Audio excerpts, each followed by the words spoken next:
this week I want to give another recommendation, and this recommendation is in regards to inspiration and finding inspiration.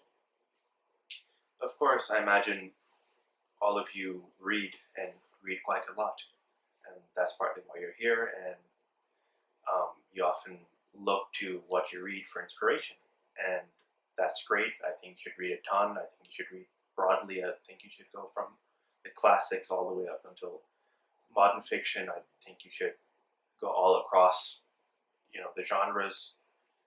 But I think that mindset can be spread further. So the mindset I'm already expressing is one of opening yourself up. Read it.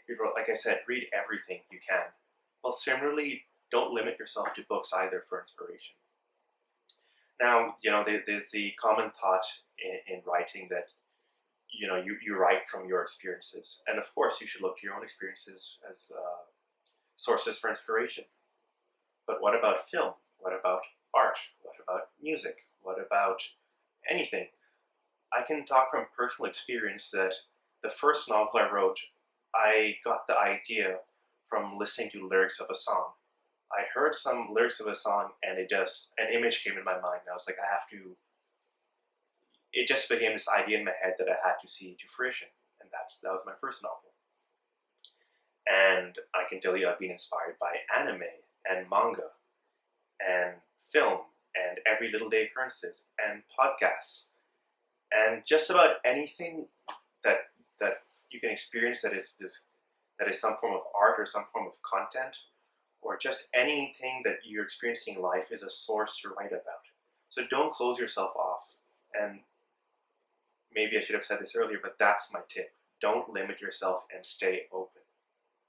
You'll be surprised what you can find in just everyday life, and you'll be surprised what you can find in other art mediums if you just take on that little change in mindset of, when you're viewing a movie, view it as a novel and see what you can take from film to a novel.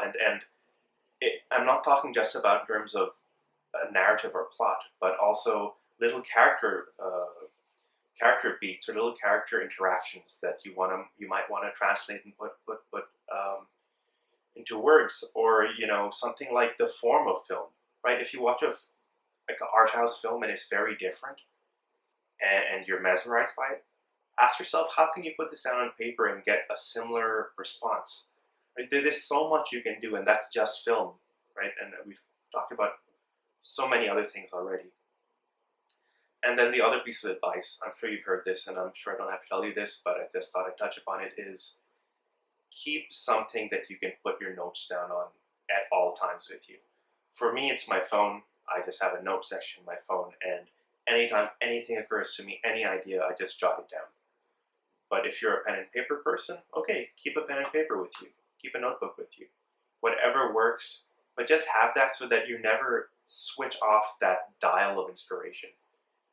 Whether it's in everyday life, whether it's in the art you consume, whatever it is, always be open, always try to go as broad as possible for inspiration, and always have some pen and paper or phone or anything to jot it all down.